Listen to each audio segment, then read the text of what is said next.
அனைவருக்கும் இனிய மாலை வணக்கம். ஆ திருவள்ளுவர் வந்து ரொம்ப அழகா சொல்லியிருப்பாரு. "கற்க கசடற கற்பவை கற்றபின் நிற்க அதற்கு தக" அப்படின்னு சொல்லிட்டு ரொம்ப அற்புதமான வரிகள வந்து எழுதியிருக்காரு. அது மட்டும் இல்லாமல் 1330 குறட்பாக்களையும் இயற்றிய ஒரு பெருமை வந்து வள்ளுவருக்கு இருக்கு. வள்ளுவருக்கு வந்து இந்த ஒரு பெருமை தானா அப்படின்னா கிடையாது. ஏன்னா வந்து உலகம் முழுக்க இருக்கக்கூடிய தமிழ் தெரிஞ்சவங்களும், தமிழ் தெரியாதவங்களும் ஒரு தமிழ் இலக்கியத்த வந்து எடுத்து பறைசாற்றுறாங்க அப்படின்னா, அது வள்ளுவர் ஒருவரால தான் முடியும். அந்த வள்ளுவரோட 5வது அதிகாரத்த, இல்வாழ்க்கை அப்படிங்கிற அதிகாரத்த, நம்ம இந்த நேரத்துல வந்து கலந்துரையாடுதுல ஒரு விவாதமா வந்து இந்த ஒரு மேடையில வந்து பயன்படுத்துறது வந்து ரொம்ப ஒரு நெகிழ்ச்சியான தருணமா இருக்கு. ஏன்னா, வள்ளுவர் எழுதினது வந்து, ஆ ஒரு அவர் இருந்த காலத்துல மட்டுமே அவர் வந்து எழுதல.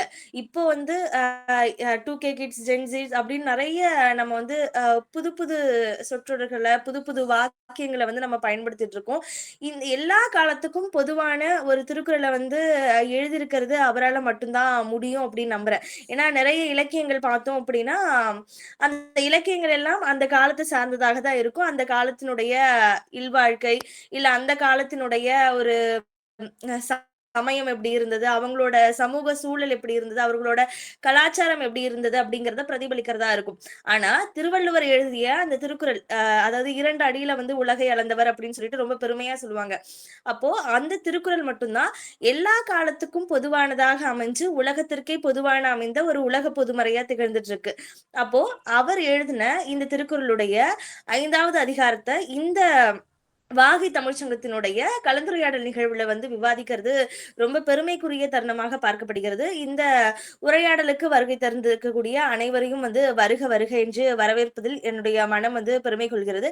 அதேபோல இந்த நிகழ்வு வந்து குரல் மன்றம் அப்படின்னு சொல்லிட்டு ஒரு தனி மன்றத்த வந்து அமைச்சு அதேபோல அவர்கள் அதுக்கு வந்து ஒரு ஒருங்கிணைப்பாளர்களா செயல்பட்டு அதையும் வந்து ஒரு குரல் காணொளி பதிவா வந்து பதிவிட்டு அத வந்து வலைதளத்துல வந்து பதிவிடக்கூடிய அந்த பணிகள செய்யக்கூடியது அப்படிங்கிறதுலாம் ஒரு சாதாரணமான ஒரு விடயம் கிடையாது. அதையும் வந்து தொடர்ந்து 5 அதிகாரங்களுக்கும் வந்து குடுத்துட்டு இருக்கக்கூடிய குரல் மன்ற ஒருங்கிணைப்பாளர்கள் அனைவரையும் வந்து வரவேற்கிறேன். இன்னொன்னு சொல்லணும் அப்படின்னா, இந்த விவாதம் அப்படிங்கிறது வந்து யாரால முழுமை பெறும் அப்படின்னா, திருவள்ளுவர பத்தி யார் யாரெல்லாம் வந்து விவாதிக்க தயாராக இருக்கிறாங்களோ, அதே மாரி திருக்குறள யார் வந்து ரொம்ப கற்றுணர்ந்திருக்காங்களோ, அவங்க வந்து தான் வந்து முன் வருவாங்க. இப்போ நம்ம திருக்குறள பத்தி விவாதிக்கணும் அப்படின்னா, அவங்க தான் வந்து முன் வருவாங்க. அப்படியாக தொடர்ந்து நம்மளோட விவாத நிகழ்வுக்கு, கலந்துரையாடல் நிகழ்வுக்கு பங்கேற்பாளராக இணைந்திருக்கக்கூடிய அனைத்து உறவுகளையும் வந்து வருக வருக என்று வரவேற்பதில் பெருமை கொள்கிறது வாகை தமிழ்ச்சங்கம். அப்படியாக முனைவர் பாண்டீஸ்வரி அம்மா அவர்களை வாகை குரல் மன்றம் சார்பாக வரவேற்பதில் பெருமை கொள்கிறேன். அடுத்ததாக முனைவர் வேதகனி அம்மா அவர்களை வாகை குரல் மன்றம் சார்பாக வரவேற்பதில் பெருமை கொள்கிறேன். திருமதி தங்க வைஷ்ணவி அம்மா அவர்களை வரவேற்பதில் பெருமை கொள்கிறேன். மதிப்புறு முனைவர் மஞ்சுளா அம்மா அவர்களை வரவேற்பதில் பெருமை கொள்கிறேன். அதே போல நம்முடன் வந்து தொடர்ந்து ஒரு மழலையாக இருந்தாலும் பயணிக்கக்கூடிய யோகஸ்ரீ அந்த குழந்தையை அன்போடு வரவேற்பதில் பெருமை கொள்கிறேன். இனி வரும் மேடை வந்து உங்களுக்கானது. நீங்க வந்து திருக்குறள வந்து எந்த அளவுக்கு மனதுல வந்து பதிந்து வச்சிருக்கீங்களோ, அத வந்து நீங்க வந்து இங்க பிரதிபலிப்பீங்க அப்படிங்கறத நான் நம்புறேன். அதே மாரி வாகை தமிழ்ச் சங்கத்தோட அந்த காணொளிய காணக்கூடிய எல்லா குழந்தைகளுக்கும், எல்லா பொதுமக்களுக்கும் நீங்க வந்து ஒரு புது விதமான கோணத்துல வந்து திருக்குறள கொண்டு போய் சேர்ப்பீங்க அப்படிங்கிற நம்பிக்கையோட களம் வந்து உங்களது உங்களதுக்கான மன்னிக்கவும். உங்களுடையதாக்கப்படுகிறது. முதலாவதாக தங்களுடைய கலந்துரையாடல் நிகழ்வுல தன்னோட கருத்த வந்து பதிவு செய்யறதற்கு முனைவர் பாண்டீஸ்வரி அம்மா அவர்களை வருக வருக என வரவேற்கிறேன். நன்றி. நன்றி தமிழரசி. நான் பேசுறது கேக்குதா எல்லாருக்கும்? அம்மா கேக்குதுங்க அம்மா. ஓகே, நன்றி நன்றி. அருமையான வரவேற்புரை வழங்கியிருக்கிறீங்க. இந்த கலந்துரையாடல் நிகழ்வு வந்து எனக்கு என்னோட முதல் கலந்துரையாடல் நிகழ்வு. அதனால எப்படி ப்ரெசென்ட் பண்ண போறேன்னு தெரியல. நான் கொஞ்சம் பார்த்துட்டு வந்திருக்கேன். அதை வந்து உங்ககிட்ட இன்னைக்கு வந்து பகிர்ந்துக்கணும்னு சொல்லி நான் ஆசைப்படுறேன். இன்னைக்கு நம்ம வந்து பார்க்கறது இல்வாழ்க்கை அப்படிங்கிற அந்த அதிகாரத்துல இருக்கிற குறள்கள் பத்தியும், அதுல வந்து என்னை கவர்ந்த சில திருக்குறள்கள், அதுல வந்து எனக்கு ரொம்ப பிடிச்ச ஒரு அரசியல் ஆளுமைன்னு சொல்லலாம். அதே மாதிரி ஒரு நல்ல தமிழ் அறிஞர்னு சொல்லலாம். அவர் வந்து அந்த திருக்குறள வந்து எப்படி சொல்லியிருக்காரு, அப்புறம் அதிலிருந்து நம்ம என்ன அ விஷயங்கள் எல்லாம் வந்து எடுத்துக்கலாம். அதுக்கப்புறம் வந்து ஒரு இல்வாழ்க்கை, நல்ல இல்வாழ்க்கை அப்படிங்கிறது வந்து எப்படி அமையணும்? இத பத்தி தான் நம்ம வந்து இன்னைக்கு ம் இந்த கலந்துரையாடல் நிகழ்வுல நான் என்னோட பதிவா நான் இந்த இடத்துல வந்து தெரிவிச்சுக்க விருப்பப்படுறேன். முதல்ல வந்து பார்த்தோம் அப்படின்னா, இல்வாழ்க்கை அப்படிங்கிற இந்த அதிகாரத்துல முதல் திருக்குறளா இருக்கிறதே வந்து என்ன அப்படின்னு பார்த்தோம்னா, "இல்வாழ்வான் என்பான் இயல்புடைய மூவர்க்கும் நல்லாற்றின் நின்ற துணை" அப்படின்னு சொல்லி முதல் திருக்குறளா இருக்கு. எனக்கு எனக்கு ரொம்ப பிடிச்ச அ அ உரையாசிரியர் வந்து கலைஞர் கருணாநிதி அவர்கள். அவங்க வந்து இதுக்கு என்ன உரை எழுதியிருக்காங்க அப்படின்னா, "பெற்றோர், வாழ்க்கை துணை, குழந்தைகள் என இயற்கையாக அமைந்திடும் மூவர்க்கும் துணையாக இருப்பது இல்லறம் நடத்துவோர் கடமையாகும்" அப்படின்னு சொல்லியிருப்பாங்க. நான் ஏன் வந்து மத்த உரையாசிரியர்களை எடுக்காம கலைஞர் கருணாநிதி அவங்களோட ம் அ இந்த தெளிவுரை வந்து எடுத்திருக்கேன் அப்படின்னு சொன்னா, இவ கலைஞர் கருணாநிதி வந்து நமக்கு எப்பயுமே தெரியும். ஒரு சமூக சிந்தனையாளரா இருந்திருக்காரு. அரசியல்ல வந்து ஒரு மிகப்பெரிய ஆளுமையா இருந்திருக்காரு. மற்றவங்க சொல்ற விளக்கத்த விட, ஒரு பொது தளத்துல ஒரு பொதுமக்களுக்கு எளிமையான முறையில புரியிற வகையில அவரோட கருத்துக்கள் வந்து இருக்கும். அதனால தான் நான் அவரோட உரைய வந்து எடுத்திருக்கேன். அப்படி வந்து இந்த முதல் இதுல வந்து குறள்ல வந்து பார்த்தோம் அப்படின்னா, பெற்றோர், வாழ்க்கை துணை, குழந்தைகள் இது 3மே வந்து ஒரு ஒரு மனிதனுக்கு வந்து இயற்கையா அமையறது தான். இப்ப நான் வந்து இந்த பெற்றோருக்கு தான் பொறக்கணும் அப்படிங்கிறது நம்மளால சொல்ல முடியாது. அதே மாரி நமக்கு இந்த மாதிரியான ஒரு குழந்தை தான் பிறக்கும் அப்படிங்கிறதையும் நம்ம சொல்ல முடியாது. வாழ்க்கை துணை அப்படின்னு அத அவங்கள வந்து தேர்ந்தெடுத்ததற்கான உரிமை நமக்கு இருந்தா கூட, அந்த வாழ்க்கை துணை வந்து எவ்வளவு தூரம் நம்மளோட அ உடன் பயணிக்கும்போது எந்த சண்டை சச்சரவுகளும் இல்லாம இருப்பாங்கங்கிறத நம்மளால சொல்ல முடியாது. அதனால தான் இந்த இயற்கையா அமைந்திருக்கிற இந்த 3 பேருக்கும் துணையா இருக்கிறது தான் வந்து ஒரு இல்லறம் நடத்துவோர் ஒருத்தரோட கடமை அப்படின்னு சொல்லி திருவள்ளுவர் வந்து அந்த முதல் குறட்பால வந்து சொல்றாரு. அதே மாதிரி இன்னொரு குறள் வந்து எனக்கு ரொம்ப பிடிச்சிருந்தது வந்து என்ன அப்படின்னா, "பழியஞ்சி பாத்தூன் உடைத்தாயின் வாழ்க்கை வழியெஞ்சல் எஞ்ஞாற்றும் இல்" அப்படின்னு சொல்றாங்க. அதாவது எந்த பழி பாவத்துக்கும் அஞ்சாம ஒரு பொருள வந்து பணம், பொருள் அத வந்து கணக்கின்றி தான் கிட்ட சேர்த்து வச்சுக்கிறத விட, பழி பாவங்களுக்கு அஞ்சி சேர்த்த பொருளை பகுத்து உண்ணும் பண்பிலேதான் வாழ்க்கையின் ஒழுக்கம் இருக்கிறது அப்படின்னு சொல்லி, அ இந்த இடத்துல வந்து கலைஞர் வந்து உரை எழுதியிருக்கிறாரு. இதுல வந்து என்ன அப்படின்னா, இப்ப நம்மள சுத்தி நடக்கிற இந்த உலகத்துல வந்து பாத்தீங்கன்னா, ஒரு சுயநலமான உலகமா தான் இருக்கு. ஒரு எந்த பழி பாவத்துக்கும் யாருமே அஞ்சறது கிடையாது. பணம் ஒன்று மட்டும் தான் வந்து தன்னோட வாழ்க்கையில குறிக்கோளா இருக்கிறத நம்ம வந்து பார்க்க முடியுது. அப்ப வந்து எனக்குன்னு சொல்லி நெறைய சேர்த்து வச்சுக்கிறாங்க. ஆனா, அத அப்படி இருக்கக்கூடாது. நம்ம வந்து பழி பாவத்துக்கு அஞ்சி நம்ம கிட்ட இருக்கிற பொருள வந்து மத்தவங்களோட பகுத்து உண்டு சந்தோஷமா இருக்கணும் அப்படிங்கிறத தான் திருவள்ளுவர் வந்து இந்த இடத்துல சொல்றாரு. அடுத்து வந்து 3வதா அ இருக்கிற அடுத்த குறள் வந்து எனக்கு ரொம்ப பிடிச்சது வந்து என்ன அப்படின்னு பார்த்தீங்கன்னா, அ இந்த இந்த திருக்குறள வந்து நெறைய பேர் அவங்களோட கல்யாண பத்திரிக்கையில வந்து போட்டிருப்பாங்க. நான் கூட என்னோட திருமண அழைப்பிதழ்ல வந்து நான் அந்த இந்த இந்த திருக்குறள வந்து நாங்க பிரிண்ட் பண்ணியிருந்தோம். என்ன அப்படின்னா, "அன்பும் அறனும் உடைத்தாயின் இல்வாழ்க்கை பண்பும் பயனும் அது." இது தெரியல. இந்த இந்த திருக்குறள் வந்து ஒரு திருமண வாழ்க்கைக்குள்ள அடியெடுத்து வைக்க போறவங்களுக்கு ரொம்ப ரொம்ப ஒரு முக்கியமான ஒரு குறளா இருக்கும். இதுக்கு வந்து கலைஞர் என்ன உரை எழுதியிருக்காருன்னா, "இல்வாழ்க்கை பண்புடையதாகவும், பயனுடையதாகவும் விளங்குவதற்கு அன்பான உள்ளமும், அதையொட்டிய நல்ல செயல்களும் தேவை" அப்படின்னு சொல்லி அ இதோட விளக்க உரையா இருக்கு. இந்த திருக்குறள வந்து நெறைய பேர் போடுறாங்க. ஆனா, அ ஒரு திருமணம் ஆனதுக்கு அப்புறம், அது வந்து எந்த அளவு அத வந்து கடைபிடிக்கிறாங்க அப்படிங்கிறது நம்மளால உறுதியா சொல்ல முடிய மாட்டேங்குது. ஒரு நல்ல அன்போடையும், பண்போடையும் ஒருத்தர் இடையில வந்து ஒரு புரிதலோடையும் திருமண வாழ்க்கையை எடுத்துட்டு போறவங்க அப்படிங்கிறது வந்து ரொம்ப குறைவானவங்களா தான் இருக்காங்க. இன்னைக்கு வந்து பார்த்தோம் அப்படின்னா நிறைய பேருக்கு வந்து திருமண வாழ்க்கை வந்து அவ்வளவு மகிழ்ச்சிகரமானதா இருக்கிறது கிடையாது. அதுல வந்து ஒருவேளை ரெண்டு அந்த கணவன் மனைவி ரெண்டு பேருக்கு இடையிலையும் பிரச்சனைகள் இருக்கலாம். இல்லைன்னா யாராவது ஒருத்தருக்கு நடுவுலையும் வந்து ஒருத்தராலேயே வந்து இன்னொருத்தர் வந்து பிரச்சனைகளுக்கு ஆளாகக்கூடியதையும் நம்ம வந்து பார்க்க முடியுது. ஆனா இந்த ரெண்டு குணங்களுமே வந்து ஒரு நல்ல வெற்றிகரமான திருமண வாழ்க்கைக்கு வந்து முக்கியம் அப்படின்னு வள்ளுவர் வந்து சொல்றாரு. அதே மாதிரி கடைசி குறளா அவர் என்ன சொல்லி அப்படின்னா, வையத்துள் வாழ்வாங்கு வாழ்பவன் வான்முறையும் தெய்வத்துள் வைக்கப்படும் அப்படின்னு சொல்லி சொல்றாரு. தெய்வத்துக்கென எத்தனையோ அருங்குணங்கள் கூறப்படுகின்றன. பாருங்களேன், விளக்க உரை எழுதும்போது நம்மளோட கருணாநிதி அவங்க தெய்வத்துக்கென எத்தனையோ அருங்குணங்கள் கூறப்படுகின்றன அப்படின்னு தான் அதை வந்து சொல்றாரு.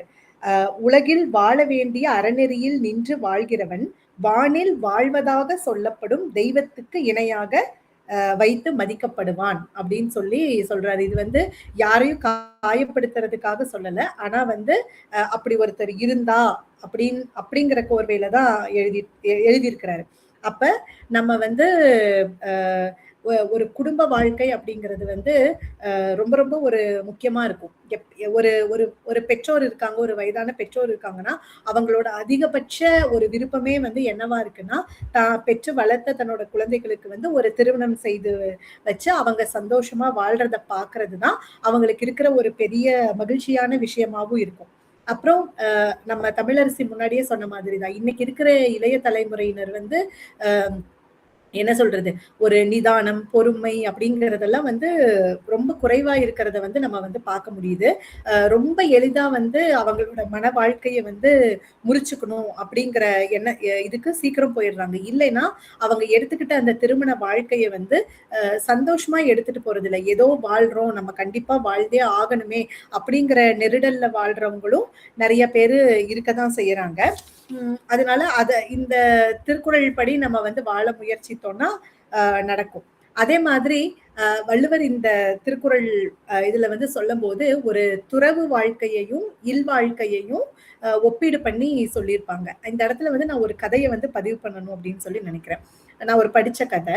ஒரு இளைஞன் வந்து ஒருத்தங்க இருந்தாங்க. அவங்கள சுத்தி வந்து நிறைய கல்யாணம் ஆனவங்க எல்லாம் வந்து இந்த திருமண வாழ்க்கையே வந்து ரொம்ப கஷ்டமா இருக்கும் அப்படின்னு சொல்லி ரொம்ப பயமுறுத்தின உடனே, சரி நமக்கு இந்த திருமண வாழ்க்கையே வேண்டாம், நாம வந்து துறவற வாழ்க்கைக்கு போயிடலாம் அப்படின்னு சொல்லிட்டு துறவு வாழ்க்கையை மேற்கொள்ளலாம்னு சொல்லிட்டு அவங்க காட்டுக்கு போறாங்க துறவு வாழ்க்கைக்கு.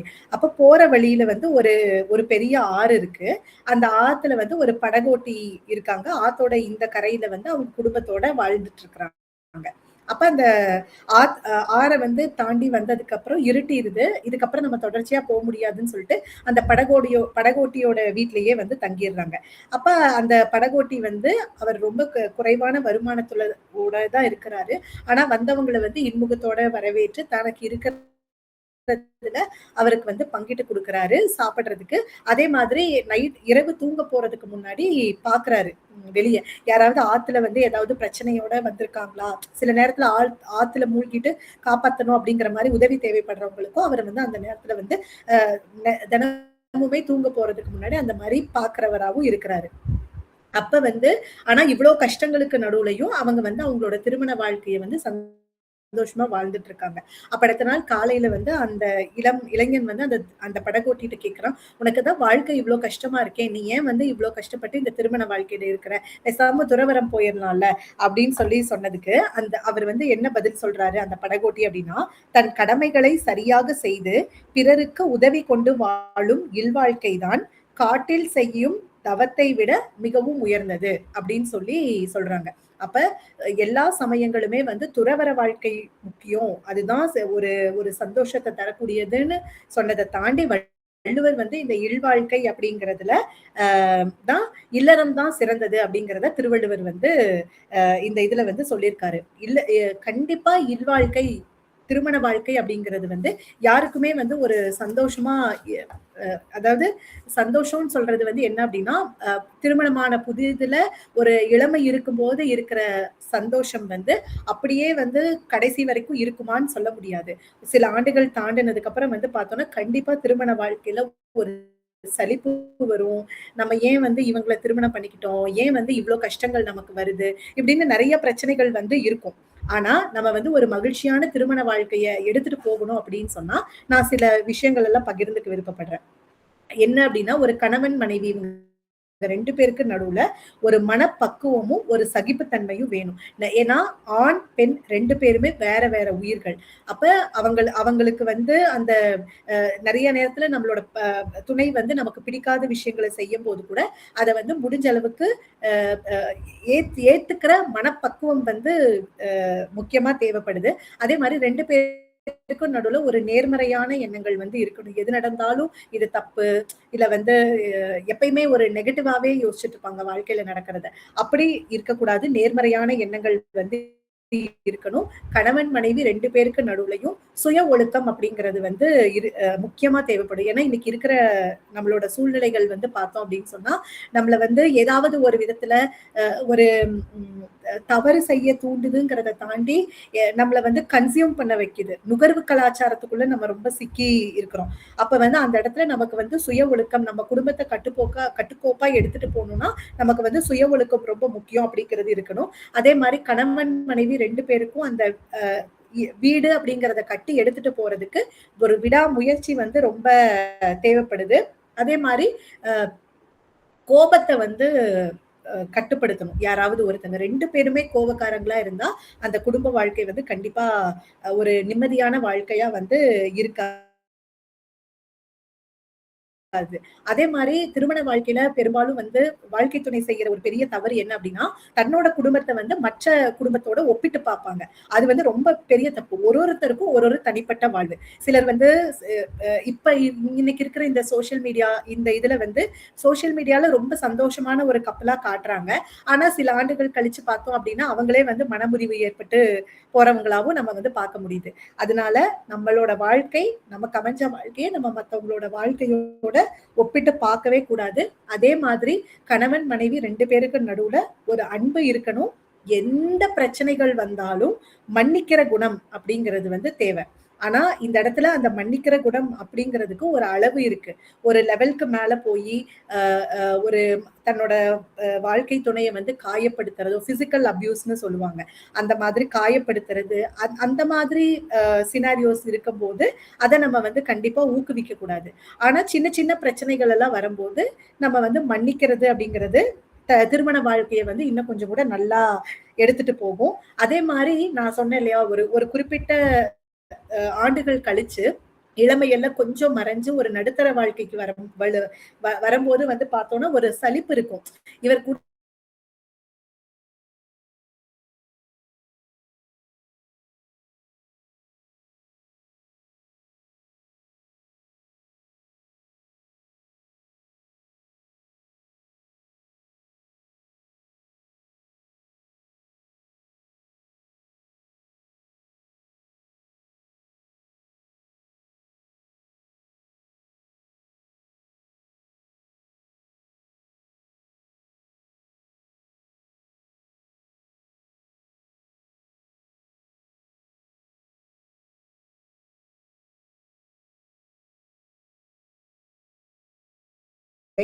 விட்டுக் கொடுக்கும் அன்பில் விடைபெறும் மனஸ்தாபங்கள்.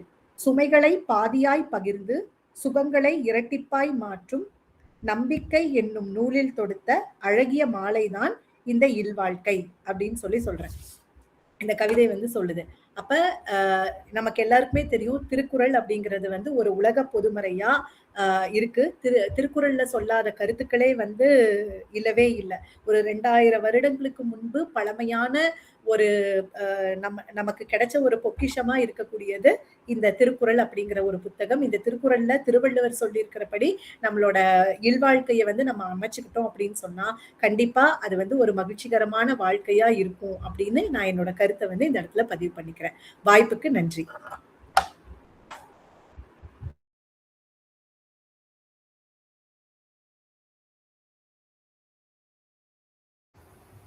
தமிழரசி அடுத்தது தொடங்கலாமாப்பா? ஆமா, ஒரு நிமிஷங்கம்மா.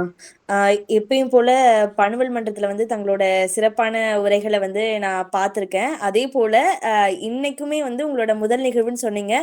அது நீங்க முதல் நிகழ்வு அப்படின்னு சொல்றத யாராலயுமே நம்ப முடியாது. அந்த அளவுக்கு இல்வாழ்க்கை அதிகாரத்துல வந்து என்னென்ன சிறப்பான கருத்துக்கள வந்து உங்களோட பார்வையில வந்து புதிதா தென்பட்டதோ, அது எல்லாமே வந்து நம்மளோட பங்கேற்பாளர்களுக்கும், நம்மளோட தொடர் வாசகர்களுக்கும், நம்மளோட பின்தொடர்பாளர்களுக்கும் வந்து நீங்க ரொம்ப சிறப்பாவே வந்து குடுத்துருக்கீங்க. ரொம்ப நன்றி அம்மா. அடுத்ததாக முனைவர் வேதகனி அம்மா அவர்களோட கையில வந்து இந்த களம் வந்து ஒப்படைக்கப்படுது. நீங்களுமே வந்து ரொம்ப சிறப்பா பண்ணுவீங்க அப்படிங்கிற நம்பிக்கை எங்களுக்கு இருக்கு. அத நம்பி உங்க கையில எங்களோட மேடைய ஒப்படைக்கிறோங்கம்மா. வாங்கம்மா, இந்த களம் உங்களுடையது. அன்னை தமிழுக்கு என் முதல் வணக்கம். இணையத்தின் வழியாக இந்த திருக்குறள் அரங்கில் இல்வாழ்க்கை என்ற தலைப்பில் பேச வந்திருக்கும் அனைத்து தமிழ் உள்ளங்களுக்கும் என் இனிய மாலை வணக்கத்தினை தெரிவித்துக் கொள்கிறேன். என்னை நன்றாக இறைவன் படைத்தனன், தன்னை நன்றாக தமிழ் செய்யுமாறு என்ற திருமூலரின் வரிகளை கொண்டு என் உரையை துவங்குகிறேன். இல்வாழ்க்கை இதை பற்றி வள்ளுவரை தவிர வேற யாராவது ரொம்ப சிறப்பா சொல்லியிருக்க முடியுமா அப்படின்னா அது ஒரு சந்தேகம்தான்.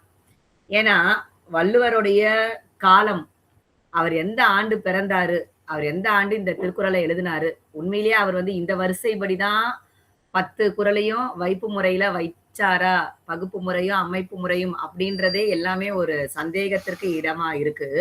ஆனாலும் இந்த குறள்கள் அத்தனையும் அவர் வள்ளுவன் என்ற ஒரு ஆளுமை நமக்கு கொடுத்ததாக நமக்கு வரலாற்று சான்றுகள் இருக்கு. அவருடைய பெயர் வள்ளுவரா அப்படின்றது கூட நமக்கு ஒரு சந்தேகம்தான். ஆனாலும் இந்த குறளுடைய சிறப்பு என்ன, இந்த நூலினுடைய சிறப்பு என்ன அப்படின்னா, எல்லா தரப்பினருக்கும், சமுதாயத்துல ஒவ்வொரு அங்கத்தினருக்கும் இந்த குறள் இன்றும் என்றும், அன்றும் இன்றும் என்றும் நம்மோடு பேசக்கூடியதாக, நமக்கு ஏதோ ஒரு விஷயத்த சொல்லிக் கொடுக்கக்கூடியதாக, ரொம்ப எளிமையாக, பெரிய பெரிய விஷயங்கள் தான், ஆனா ரொம்ப எளிமையாக சொல்லக்கூடியதாக நமக்கு கொடுக்கப்பட்டிருக்கு. நம்ம தலைப்புக்குள்ளாக போலாம். இல்வாழ்க்கை இந்த ஒரு அதிகாரத்துல என்னை மிகவும் கவர்ந்த ஒரு குறள், எல்லாத்தையுமே வாசிக்கும் போது இந்த குறள் என்ன மிகவும் கவர்ந்தது. அது வந்து 9வது குறள். அரணெனப்பட்டதே இல்வாழ்க்கை அஃதும் பிறன் பழிப்பதில்லால் ஆயின் நன்று என்று, பழிப்பதில் லாயின் நன்று என்று முடிகிறது. அரண் எனப்பட்டதே இல்வாழ்க்கை என்று சொல்கிறார். அரண் அப்படின்றது இந்த வைப்பு முறைன்ற வார்த்தையை நான் பயன்படுத்தினேன். முதல்ல கடவுள் வாழ்த்து, அதுக்கப்புறம் நமக்கு அதோடைய வைப்பு முறையாக இதுக்கு அடுத்தது இது வைக்கணும் அப்படின்ற மாதிரி வள்ளுவ பெருந்தகை நமக்கு கொடுத்திருக்காங்க. வான் சிறப்பு, முதலாக கடவுளுக்கு வாழ்த்து சொல்லிவிட்டு வானினுடைய சிறப்பு, அந்த வான் இல்லைன்னா நம்ம இல்லை, அந்த வான் கொடுக்கக்கூடிய அந்த பயன் இல்லைன்னா நம்ம இல்லை அப்படின்றத சொல்றாங்க. அடுத்தது நீத்தார் பெருமை பற்றி சொல்லப்படுகிறது, துறவரத்தினுடைய பெருமை சிறப்புகள் பற்றி சொல்லப்படுகிறது. அடுத்ததாக அரண் வலியுறுத்தல். அடுத்தது அந்த 5வது அதிகாரத்துல 9வது குறள்ல அரண் எனப்பட்டதே இல்வாழ்க்கை அப்படின்றாங்க. அப்ப அரண் அப்படின்னா என்ன நம்ம தெரிஞ்சுக்கணும்னா, அரண் வலியுறுத்தல்ல நம்ம பார்த்தா தெரியும். அரண்னா என்ன அர்த்தம் அப்படின்னா, மனத்துக்கண் மாசிலன் ஆதல். அதுதான் ஒரே வரியில வள்ளுவர் வந்து 7 சீர்ல சொன்னார்னா, அதோடைய சாராம்சம் அந்த 3 சீர்ல வந்தது. மனத்துக்கண் மாசிலன் ஆதல் அப்படின்னு சொல்றாரு. மனதளவுல கூட குற்றம் இல்லாத ஒருவர் தான் யாருன்னா, அரண் வழி நடக்கிறவன், அறத்தை கைப்பற்றுபவன், பின்தொடர்பவன் என்று சொல்லலாம். மனதளவுல கூட தீங்கு நினைக்காதவன், மனதளவுல கூட குற்றம் இல்லாத ஒருவன் அப்படின்றாங்க. அப்போ எந்த அளவுக்கு அங்க வந்து ஒரு தனி மனித ஒழுக்கத்தை வள்ளுவ பெருந்தகை சொல்றாங்கன்னு. இங்க இல்வாழ்க்கையில சொல்லும்போது அரண் அப்படின்னா என்ன அர்த்தம்னா அதுதான் இல்வாழ்க்கைன்றாங்க. அப்ப இல்வாழ்க்கையில இருக்கிறவங்க எந்த அளவுக்கு தனி மனித ஒழுக்கத்துடன் இருக்க வேண்டும், அந்த ஒருவன் ஒருத்திக்குரிய அந்த ஒரு விஷயத்தை தான் இங்க மறைமுகமா குறிப்பால உணர்த்திருக்கிறார் வள்ளுவர். அரண் எனப்பட்டதே இல்வாழ்க்கை அஃதும், அதை தவிர அஃதும் பிறன் பழிப்பது இல்லாயின் நன்று என்று சொல்லப்படுகிறது. இரண்டாவது சொல்லப்படுகிற கருத்து என்னன்னா, அதுவும் பிறன் பழித்து பேசுவதில்லையானால் சிறப்பாகும். பிறர் பழிக்கும்படியாக பேசாமல் இருப்பது, பிறர் பழித்து பேசுவது இல்லையானால் அப்படின்னு சொல்றாங்க. நான் சொல்ற அந்த விளக்கம் வந்து புலியூர் கேசிகன் அவருடைய உரையில சொல்லியிருக்காங்க. என்ன சொல்றாங்க, மற்றவர்கள் பழித்து பேசுவதற்காக அங்க இடம் உண்டாகாமல் இருப்பது இல்வாழ்க்கை. அரண் அப்படின்னா என்ன அர்த்தம்னா அதுதான் இல்வாழ்க்கை. அரண்னா என்ன அர்த்தம் அப்படின்னு சொன்னா, அரண் என்ற சொல்லுக்கு என்ன பொருள் அப்படின்னா, மனதளவுல கூட தீங்கு நினைக்காமல், மனதளவுல கூட குற்றம் செய்யாதவர், மனதளவுல கூட எந்த விதமான ஒழுக்கக்கேடும் இல்லாத ஒரு குணத்தை குறிப்பது அப்படின்னு. அப்ப இல்வாழ்க்கையில அந்த உண்மை தன்மை எந்த அளவுக்கு இருக்கணும் அப்படின்றதுதான் இங்க மறைமுகமா நமக்கு சொல்லப்படுகிறது. ஒன்றாக சேர்ந்து வாழ்கின்ற கணவன் மனைவி இவர்களுக்குள்ள அந்த அரண் காணப்படணும், அதுதான் உண்மையான இல்வாழ்க்கை அப்படின்னும் போது எந்த அளவுக்கு ஒரு தனி மனித ஒழுக்கத்தை இங்க வந்து நமக்கு வலியுறுத்துறார் அப்படின்றத நம்ம பாக்குறோம். அரண் அப்படின்னு சொல்றது அவ்வளவு பெரிய விஷயம்.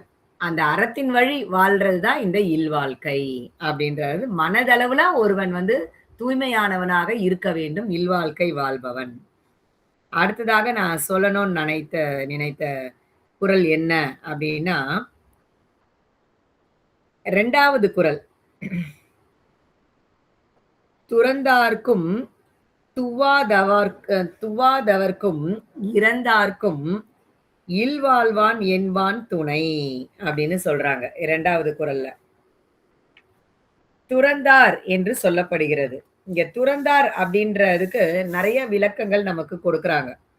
என்னன்னா, மற்றவர்களால் கைவிடப்பட்டவர்களை துறந்தவர்கள்னு ஒரு விளக்கம் சொல்லுது. இது வந்து என்ன வெளியீடு அப்படின்னா, செம்மொழி தமிழாய்வு மத்திய நிறுவனம் CIET அந்த நிறுவனத்தினுடைய ஒரு உரை.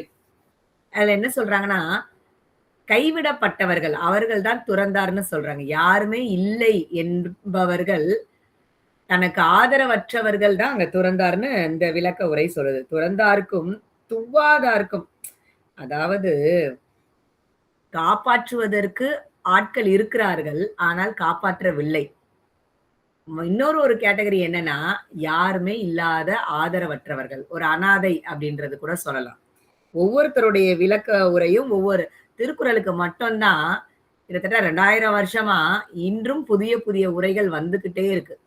ஒவ்வொரு வார்த்தைக்கும் அந்த சொல்லாட்சிக்கும் புதிய புதிய அர்த்தத்தை விளக்கத்தை கண்டெடுத்து கொண்டே இருக்கிறார்கள். அப்போ காப்பாற்ற வேண்டிய உறவினர்களால் புறக்கணிக்கப்பட்டவர்கள் துறந்தார்கள் அப்படின்றாங்க. துவாதார்கள் அப்படின்னு சொன்னா, ஆதரவு யாருமே இல்லாமல் இருப்பவர்கள் துவாதவர்கள் என்று சொல்லப்படுகிறது.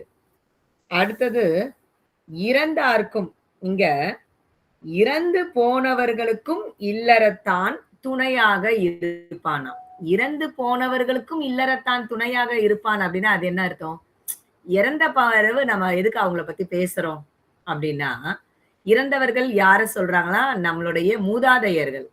மூதாதையர்கள் என்று சொல்லும்போது அம்மா, அப்பா, தாத்தா, பாட்டி இவர்களை எல்லாம் நம்ம ஆண்டுதோறும் அவர்களுடைய இறந்த நாள், பிறந்த நாள் அதுலலாம் வந்து ஒரு நினைவு கூறுதல் அப்படின்னு நம்ம ஒண்ணு இதான் செய்வோம். ஏதாவது அவங்களுடைய கல்லறையை போய் பார்க்கறதோ, அவங்களுடைய புகைப்படங்களுக்கு நம்ம வந்து படையல் போடுறதோ, அப்போ அந்த இறந்தவர்களுக்கு கூட துணையாக யார் இருக்கணும்னா இல்வாழ்க்கை. ஒருவர் இறந்து விட்டால் அவர்களை அப்படியே விட்டு விடுதல் கூடாது. பெரியவர்களுடைய நினைவால வாழ்பவர்கள். இது அந்த 3 பேர் தான். இவர்கள் எல்லாம் இல்வாழ்வான் என்பான் துணை. இந்த 3 நபருக்கும் இல்வாழ்க்கையில் வாழ்பவன் துணையாக இருப்பான் என்று சொல்லப்படுகிறது. இதுல என்ன எனக்கு ரொம்ப கவர்ந்ததுன்னா, இறந்தவருக்கும் துணையாக வாழ வேண்டுமா இல்வாழ்வான். அப்போ இறந்த பிறகு ஒருவரை நினைப்பதில்லை, உயிரோடு இருக்கும்போது அவர்களை எப்படி அவர்கள் கவனித்துக் கொள்கிறார்கள். ஒருவன் இறந்த பிறகும் தன்னுடைய தாய் தந்தையை நினைக்கிறான், அல்ல வந்து தாத்தா பாட்டியவோ குடும்பத்துல பெரியவங்களையோ நினைக்கிறான் அப்படின்னு சொன்னா, அவர்கள் உயிரோடு இருக்கும் போது அவன் எந்த அளவுக்கு மதிப்பு கொடுத்து இருந்திருப்பான். அவன் தான் இல்லறத்தான் என்று இங்க சொல்லப்படுகிறது. துறந்தார்க்கும் துவாதார்க்கும் இறந்தார்க்கும் இல்வாழ்வான் என்பவன் துணை. அவன்தான் துணையாக இருக்கிறான். இப்போ துணை அப்படின்னா என்ன ஆயிடுதுன்னா, நிறைய இந்த காலகட்டங்கள்ல பேசணும்னா பேசிக்கிட்டே இருக்கலாம். திருமணமாகுதா? நீ தனியா வா, நான் தனியா வரேன். யாரும் கூட இருக்கக்கூடாது அப்படின்னு. அப்போ துணையாக மற்றவர்கள்லாம் எல்லாரையும் அனுசரித்து போகுபவனே வந்து அனுசரித்து வாழ்பவன் தான் இல்வாழ்வான் என்று இந்த 2வது குறள் வந்து ரொம்ப ஆணித்தரமாக சொல்கிறது. அடுத்ததாக இன்னும் ஒரு குறளை நான் சொல்லிவிட்டு முடிக்கிறேன். வையத்துள் வாழ்வாங்கு வாழ்பவன், கடைசி குறள். வையத்துள் வாழ்வாங்கு வாழ்பவன் வான் உரையும் தெய்வத்துள் வைக்கப்படும். இங்க என்ன சொல்றாங்க? தெய்வத்துக்கு சமமானவனாக இந்த இல்வாழ்வான் மதிக்கப்படுறான். தெய்வத்துக்கு சமமானவனாக. இப்போ வந்து சாதாரணமா சொல்லுவாங்க ஒரு விளையாட்டுக்கு, கேலிக்கு, கிண்டலுக்கு. ஒரு திருமணத்திற்கு போனா, "ஏய் நல்லா சிரிச்சுக்கோப்பா, நாளைலருந்து சிரிக்க முடியாது. உனக்கு கல்யாணம் ஆயிடுச்சு" அப்படின்னுவாங்க. ஆனா அது கிடையாது. அந்த இல்வாழ்க்கைக்குள்ள நுழையிறவன் ஒரு இறைத்தன்மைக்குள்ள அவன் வந்து நுழைகிறான். ஏன்னா அவனுடைய அந்த அன்பு, குடும்பத்தார் மேல அவன் வைக்கிற அக்கறை, அவன் அனைவரையும் அனுசரித்து போதல். அடுத்தது விருந்தினர்களை உபசரித்தல், தன்னோட சுற்றத்தாரோடு சேர்ந்து வாழுதல், எல்லாருக்கும் பகிர்ந்து கொடுத்து உண்ணுதல். இப்படிப்பட்ட நல்ல பல செயல்களை அவன் செய்யும்போது இறைவனுக்கு நிகராக கருதப்படுவானாம். வான் உரையும், இங்க இறைவன் அப்படின்னா என்ன எங்க இருக்கவரா? வான் உரையும். வான் உரையும் கடவுளை யாராவது பார்த்திருக்காங்களா அப்படின்னா கண்டிப்பா யாருமே பார்க்கல. வானத்துல இருக்கிற கடவுள், அவர்களை நேர்ல, கடவுளை நேர்ல பார்க்கணும்னா அது யார பார்க்கலாமா? ஒரு இல்வாழ்க்கையை சரியாக வாழ்பவன் தெய்வமாக அங்க கருதப்படுவான். வையத்துள் வாழ்வாங்கு வாழ்பவன். வையம் என்று சொல்லும்போது இந்த நில உலகில் வாழ்வாங்கு வாழ்பவன். எப்படி வாழ்றவனா? இல்வாழ்க்கையில வாழ்றவன் தான். மற்றபடி நிறைய சொத்து, ஆஸ்தி, ஆடம்பரத்துல வாழ்றவனை பத்தி இங்க சொல்லல. வையத்துல இந்த நில உலகுல வாழ்வாங்கு வாழ்பவன், அது அவன் வந்து ஒரு இல்லறத்தான் தான் வாழ்றவன். வான் உரையும், வானத்துல கண்ணுக்கே தெரியாது அப்படி ஒரு கடவுள் என்ற மெய்ப்பொருளை யாரும் கண்டதில்லை. ஒருவரை வந்து இவர்தான் கடவுள், நான் தான் கடவுள்னு ஒருத்தர் வந்து நின்னுட்டாருன்னா அவன் கடவுளே கிடையாது. அப்போ நம்மளுடைய கண்ணுக்கு புலப்படாத ஒரு மெய்ப்பொருள், அந்த மெய்ப்பொருளுக்கு ஈடு இணையாக இங்க இல்லறத்தானை வைத்து சொல்கிறார்கள். வானுரையும் தெய்வத்துள் வைக்கப்படும் என்று இங்க சொல்லப்படுகிறது. இப்படியாக இந்த இல்லறத்தாருக்கு எவ்வளவு சிறப்பு அப்படின்னு சொல்றாங்க. இங்க வள்ளுவர் வந்து நமக்கு ஒவ்வொரு குறளை படிக்கும் போது அவர் நல்ல இல்லறத்தானா இருப்பாரு. அமைச்சின்னு ஒரு அதிகாரத்துல படிக்கும்போது நல்ல அமைச்சராக இருந்திருப்பாரு. ஒரு களவு, கற்புன்னு காமத்து பல்ல போகும்போது நல்ல ஒரு காதலனாக, கணவனாக, தலைவனாக இருந்திருப்பாரு. இப்படி ஒவ்வொரு காலகட்டத்திலையும், ஒவ்வொரு அதிகாரத்திலையும் வள்ளுவன் தன்னையே பொருத்தி பார்த்து, அப்ப எந்த அளவுக்கு சிறப்பாக வள்ளுவருடைய சிந்தனையும், வாழ்க்கையும் இருந்திருக்கு. இப்படி அவர் சிந்திக்கிறாரு அப்படின்னும் போது, அவர் அப்படி வாழ்ந்து காட்டியிருக்கார் அப்படின்றது தான் நமக்கு வந்து இங்க கண்கூடாக தெரிவது. அடுத்தது முதல் குறள் கூட நம்ம எடுத்துக்கிட்டோம்னா, முதல் குறளுக்கு நிறைய விளக்கங்கள் சொல்லப்படுகிறது. ஒவ்வொரு உரையாசிரியரும், இதோட நான் முடிச்சிடுறேன். ஒவ்வொரு உரையாசிரியரும் அத வெவ்வேறு விதமாக உரை எழுதியிருக்காங்க. மூவருக்கும்னு ஒரு வார்த்தை அதுல வருது. இல்வாழ்வான் என்பான் இயல்புடைய மூவருக்கும் நல்லாற்று நின்ற துணை. இங்கேயும் அந்த துணைன்ற அந்த கடைசி சீர் வருது. இல்வாழ்வான் என்பான் இயல்புடைய மூவருக்கும். அந்த மூவர் அப்படின்றது ஒவ்வொரு உரையில, ஒவ்வொருத்தருடைய உரையில பார்த்தாலும் வேற வேற விதமாக நமக்கு வந்து விளக்கங்கள் கொடுக்கப்பட்டிருக்கு. மனைவி, பிள்ளை, பெற்றோர் அப்படின்னு ஒரு விளக்கம் இருக்கு. அவங்கதான் இல்வாழ்க்கை வாழ்பவன் அப்படின்னு சொல்லி, இல்லறத்தான் அப்படின்னு. இன்னொன்னு, மனைவியோடு வாழ்பவன் தன்னுடைய பிள்ளைகள், சுற்றத்தார், விருந்தினர்களை அனுசரித்து போவது. இங்க விருந்து அப்படின்னு சொன்னா நம்ம வந்து இன்னைக்கு என்ன நினைப்போம்? விருந்துனா நம்ம உறவினர்கள் தான் விருந்தினர்கள் அப்படின்னு. அப்படி கிடையாது. சங்க காலத்துல கிட்டத்தட்ட இந்த திருக்குறள்லாம் ஒரு 1ஆம் 2ஆம் நூற்றாண்டுல ஏற்றப்பட்டது அப்படின்னு சொல்லும்போது, அந்த விருந்துன்ற அந்த சொல்லுக்கே என்ன விளக்கம்னா, வீட்டு திண்ணையில எல்லோருடைய வீட்டிலயும் முன்னாடி முற்றம், திண்ணை வீடுகள் அப்படிதான் இருக்கும். திண்ணையோட தான் இருக்கும். வழிப்போக்கர்கள் வந்து போகிறவங்க என்ன பண்ணுவாங்களாம், கொஞ்சம் அந்த வெயிலுக்காக, மழைக்காக, உஷ்ணத்துக்காக ஒதுங்குவார்கள். அவர்கள் வாசல்ல இருக்கும்போது உள்ள தன்னுடைய மனைவி பிள்ளைகளோடு உணவு கூட அருந்த மாட்டானா அந்த இல்லறத்தான். வாசல்ல யாராவது இருக்காங்களா? அதுதான் விருந்துன்னு சொன்னாங்க. இன்றைய காலகட்டத்துல உறவினர்கள நம்ம விருந்தினர்கள்ன்னு மாத்திட்டோம். ஆனா இது தவறு. உண்மையாகவே விருந்தினர்கள் அப்படின்னா, முன்பின் தெரியாதவர்களை உபசரிக்கிற அந்த குணம். முன்பின் தெரியாதவர்களுக்கு உணவு கொடுக்கிற, முன்பின் தெரியாதவர்கள் மீது அன்பு செலுத்துகிற, எல்லா மதத்திலயும் சொல்லுவாங்க. கடவுள் வந்து இந்த மாரி முன்பின் தெரியாத வழிப்போக்கர் மாரி தான் வருவாங்க. அப்போ வந்து அவர்கள நம்ம உபசரிக்கணும் அப்படின்னு. அந்த மூவர்ல அந்த விருந்து அப்படின்றத நம்ம வந்து சேர்த்து சொல்லலாம். அடுத்தது என்ன சொல்றாங்கன்னா, மூவர் சொல்வது பெற்றோர், வாழ்க்கை துணை, குழந்தைகள்.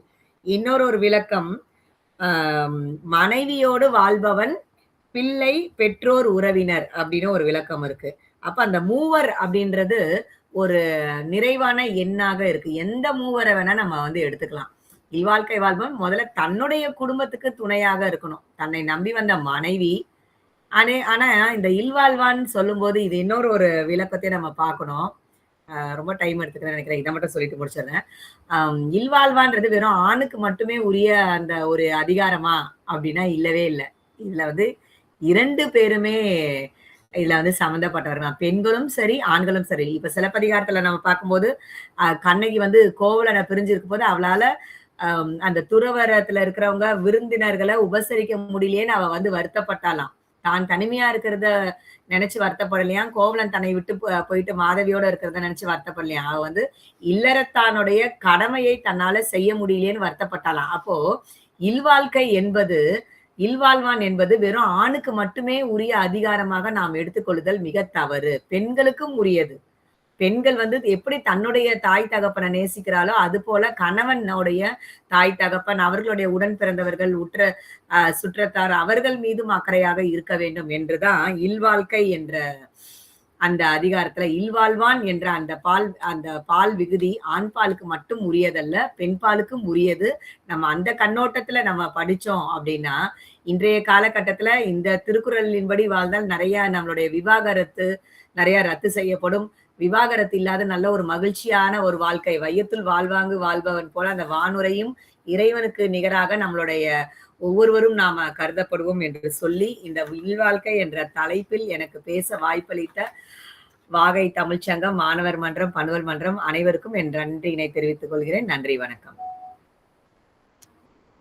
நன்றிங்கம்மா. ரொம்ப அருமையாக இருந்தது உரை. அதே போல வந்து இப்போ எங்களுக்கு எல்லாம் டிப்ஸ் கொடுத்துருக்கீங்க அப்படின்னே சொல்லலாம். இந்த காலத்துல இருக்கக்கூடிய பிள்ளைங்கள் வந்து இல்வாழ்க்கையை வந்து எப்படி கொண்டு போனோம் அப்படிங்கிற அந்த ஒரு நல்ல செய்தியும் வந்து நீங்க கொடுத்துருக்கீங்க. கண்டிப்பா வந்து இது வந்து நம்ம எல்லாருக்குமே வந்து பயன்படும் அப்படின்னு நம்புறேன். அடுத்ததாக திருமதி தங்க வைஷ்ணவி அம்மா அவர்களை உங்களுடைய உரையை தர அன்போடும் பணிவோடும் பண்போடும் அழைக்கின்றோம். வாங்கள், உங்கள் உரையை தாருங்கள். அனைவருக்கும் வணக்கம். வாகை தமிழ்ச்சங்க உறவுகளுக்கும் இணையவழியில் இணைந்திருக்கக்கூடிய உறவுகள் அனைவருக்கும் என் இனிய மாலை வணக்கத்தை தெரிவித்துக் கொள்கிறேன். வள்ளுவர் அப்படின்னு எடுத்துக்கிட்டோம்னா ஒரு பெரிய சகாப்தம்னே சொல்லலாம்.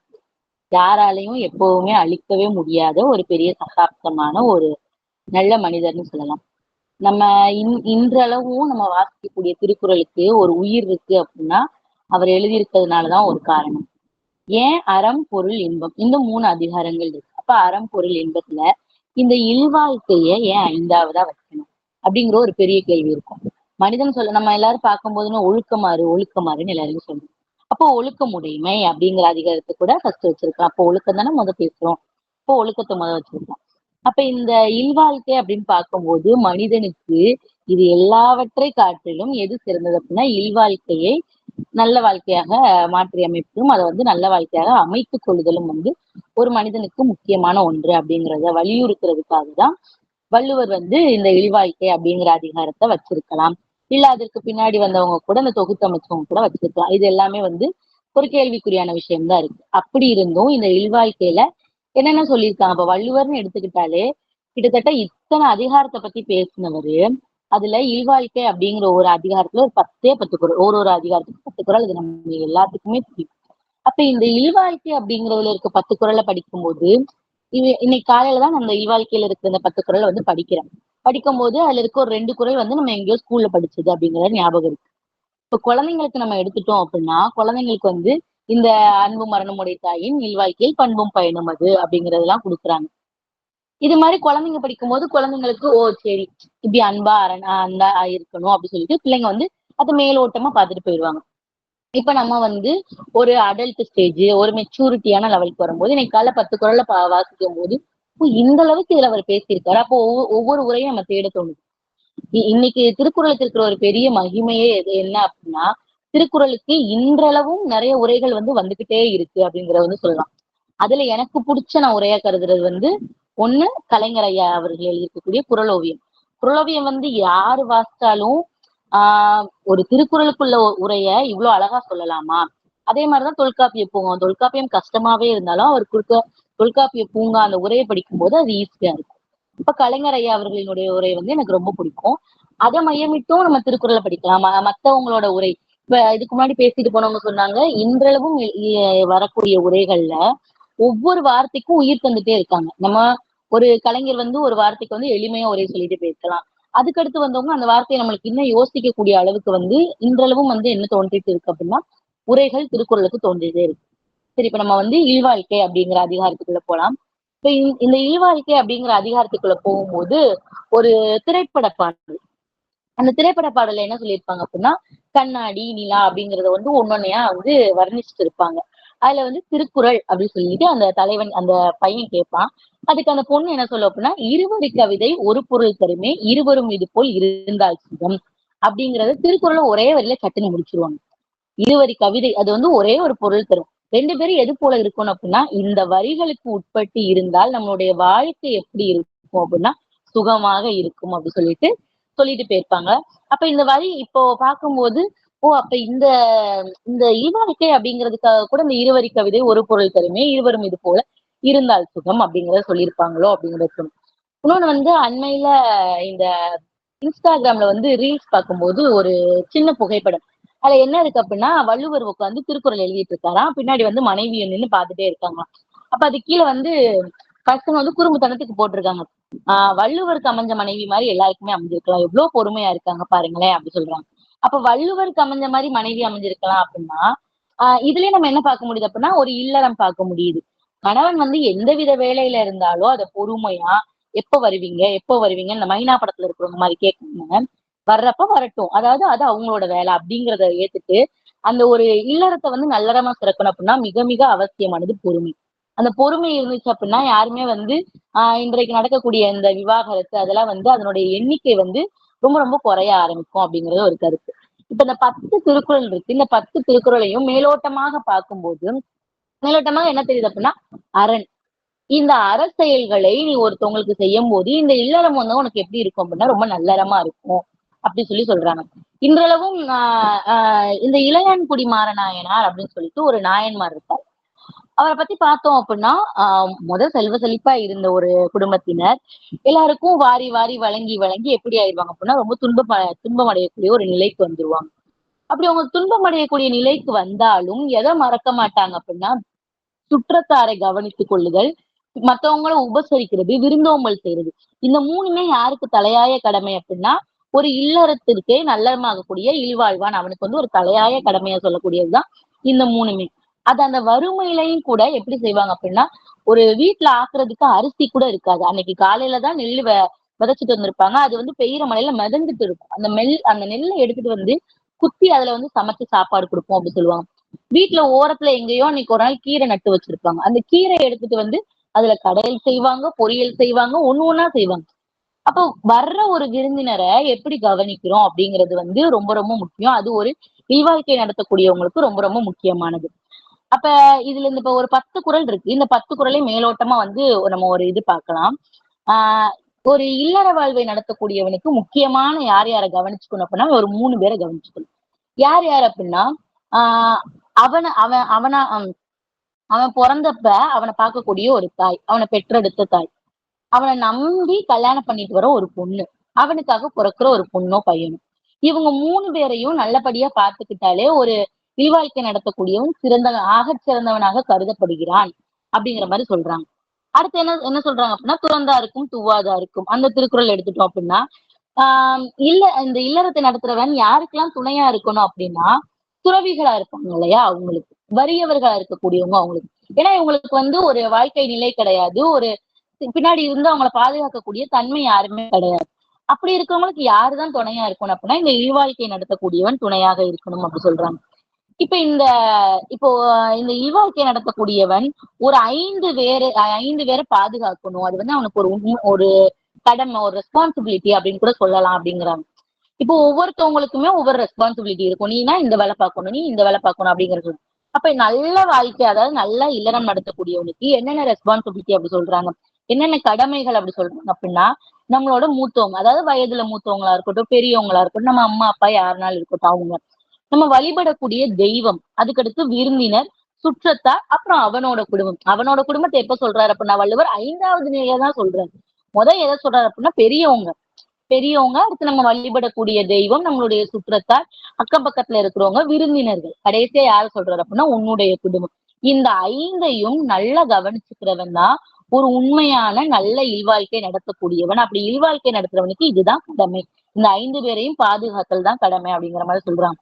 இன்னொன்னு என்ன அப்படின்னா, எந்த பழி பாவத்துக்கும் அஞ்சாம ஒருத்தவங்க பொருள் சேர்க்குறாங்க. இப்போ நான் ஒரு ஒரு ஒரு பொருள் சேர்க்கிறேன் அப்படின்னா, அது வந்து என்னுடைய சொந்த உழைப்புல நான் சேர்த்துதான் இருக்கணும். நான் போய் அதை வேற யாராவது அந்த அவங்களுடைய உழைப்பை சுரண்டி நான் சேர்க்கக்கூடிய ஒவ்வொரு செல்வமும் எனக்கு பழி பாவத்தை தான் தந்துட்டே இருக்கும்.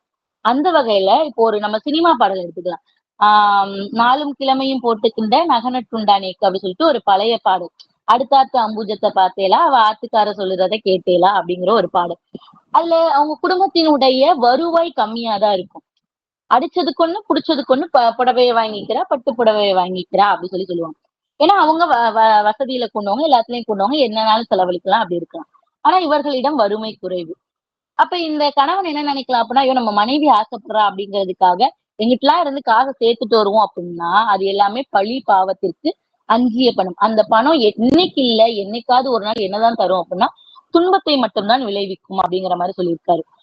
அப்புறம் ரொம்ப எல்லாருக்கும் பிடிச்ச குரல், நிறைய பத்திரிகைகள்ல பார்த்திருப்போம், நிறைய விளம்பரங்கள்ல பார்த்திருப்போம். ஒரு மணமக்களை வாழ்த்த போறோம் அப்படின்னா, அன்பு மரணம் உடைத்தாயின் இல்வாழ்க்கை பண்பும் பயனும் அது. அன்போட இருக்கணும் அப்படிங்கிற சொல்ற மாதிரி, இல்வாழ்வில் இருப்பவன் பிறரிடம் அன்பு பாராட்டுவதே சீரிய பண்பு, அறசெயல்கள் புரிவது அவ்வாழ்வின் பயம். ஒரு இல்வாழ்க்கை நடத்தக்கூடியவன் அவன் மட்டும் நல்லா இருக்கக்கூடாது, அவன் குடும்பம் மட்டும் நல்லா இருக்கக்கூடாது, சுற்றத்தார்கள், உறவினர்கள் எல்லாத்தையும் எப்படி வச்சுக்கணும் அப்படின்னா ரொம்ப நல்லா வச்சுக்கணும் அப்படி சொல்றாங்க. இந்த குறள் வந்து நான் வாசிக்கும் போதே எனக்கு வந்து இப்படிலாம் இருக்குமா அப்படிங்கிற ஒரு தாக்கத்தை ஏற்படுத்திய குறள். அறத்தாற்றின் இல்வாழ்க்கை ஆற்றின் புறத்தாற்றின் போவை பெறுவதியம். இப்ப இதுல என்ன சொல்றாரு அப்படின்னா, துறவரம் கூட பெருசு இல்லையா. அவர் என்ன சொல்ல வர்றாரு அப்படின்னா, துறவரம்னா என்ன பெருசு, துறவரம் பெருசே கிடையாது.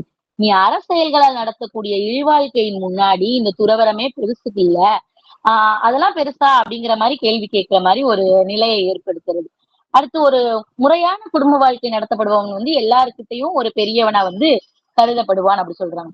அடுத்து இப்போ ஒரு 8வது குறள் பாருங்களேன். 8வது குறள் என்ன இருக்கும் அப்படின்னா, ஒரு ஒரு பையன் அந்த எந்த விதமான அறக்கருத்துக்களையும் தவறாமல் அவனுடைய குடும்பத்தாருக்கும் சுற்றத்தாருக்கும் எவ்வளவு அளவு நன்மை செய்யறானோ, அவன் போய் வேற எங்கேயும் போய் உட்காந்து தவம் செய்ய தேவையில்லை, கோயிலா போய் சாமி கும்பிட தேவையில்லை, எதுவுமே பண்ண தேவையில்லை. ஏன்னா அவன் என்ன செய்யறான் அப்படின்னா, தன்னை சுற்றி இருக்கக்கூடியவர்களுக்கு அறச்செயல்கள் செய்யறான். அப்படி செய்யறவன் கிட்ட தவம் செய்யறவங்க கூட முன்னாடி நிக்க முடியாது. தவம் செய்வதால் கூட பயன் இல்லையா. இல்வாழ்க்கையை வந்து நல்வாழ்க்கைய செய்யறவன் முன்னாடி ஒரு தவம் செய்யறவங்க கூட பயன் இல்லை அப்படி சொல்றாங்க. கடைசியா இருக்கக்கூடிய ஒரு குறள், வையத்துள் வாழ்வாங்கு வாழ்பவன் வானுரையும் தெய்வத்துள் வைக்கப்படும். இப்ப இந்த குறளை நம்ம மேலோட்டமா இத்தனை நாள் ஒரு 2 மார்க்குக்காக இந்த குறளை நம்ம படிச்சுட்டே போயிருப்போம். வையத்துள் வாழ்வாங்கு வாழ்பவன் வானுரையில் தெய்வத்தில் வைக்கப்படும் போயிருப்போம். இப்ப இந்த குறளுக்கு இன்னைக்கு பொருள் எடுத்து பார்க்கும்போது நம்மளுக்கு என்ன தெரியுது அப்படின்னா, தெய்வத்திற்கு நிகராக இல்வாழ்க்கையை நல்வாழ்க்கையாக வாழ்பவன் வைக்கப்படுவான் அப்படி சொல்றாங்க. இப்ப தெய்வத்திற்கு நிகராக வைக்கக்கூடிய அளவிற்கு இதுல என்ன இருக்கு அப்படிங்கறத எல்லாரும் பேசலாம். ஒண்ணு மட்டும் நான் சொல்றேன். இல்வாழ்க்கை நல்வாழ்க்கை அமைகிறது நம்ம கையில இல்ல. அது யாரோட கையில இருக்கு அப்படின்னா கடவுளுடைய கையில இருக்குது. நம்ம முற்பிறவில செஞ்ச பயனா இருக்கலாம். அந்த ஒரு இதுல நம்ம இல்வாழ்க்கை நல்வாழ்க்கையாக அமையக்கூடியது இருக்கு. அப்ப அந்த வரக்கூடிய இல்வாழ்க்கையில ஒரு கணவனா இருக்கட்டும், ஒரு மனைவியா இருக்கட்டும், 2 பேரும் ஒரு புரிதல் இருக்கும். அண்மையில ஒரு சின்ன நிகழ்வு.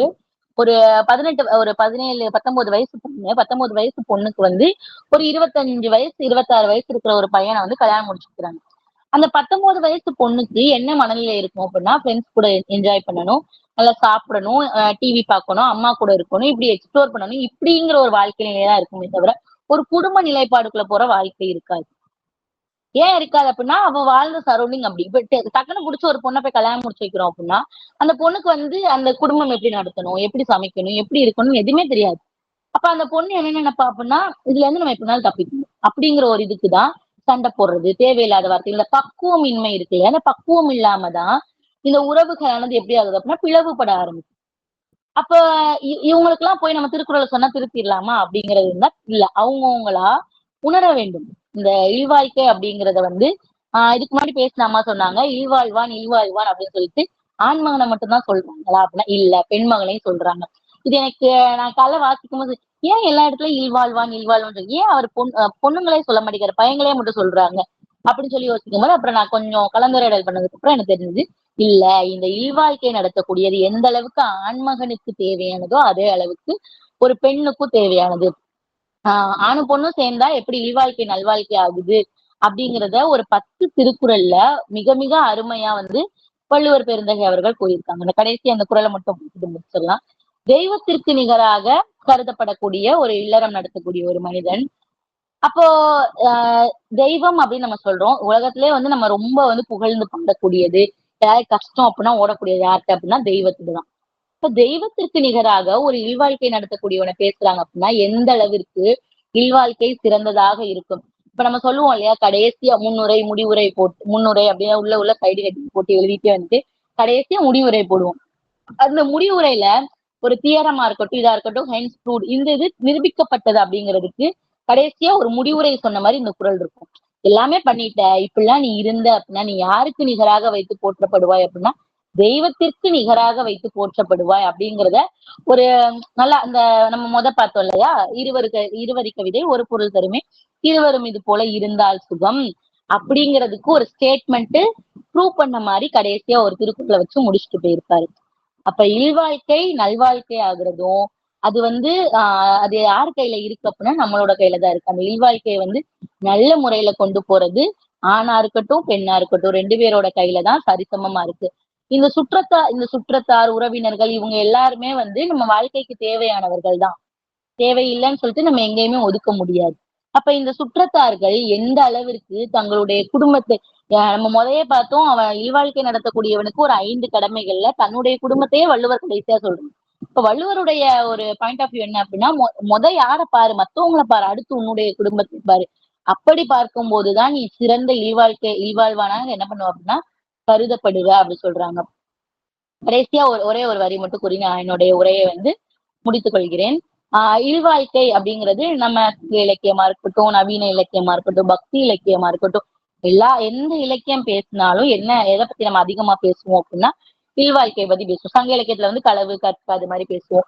பக்தி இலக்கியத்துல வந்து ஆண்டாளினுடைய காதல், சுந்தரர் எப்படி திருமணம் பண்ணாரு, இந்த மாதிரி நிறையாவது பேசிடுவோம். நவீன கால இலக்கியத்துல ஒரு சின்ன கதை.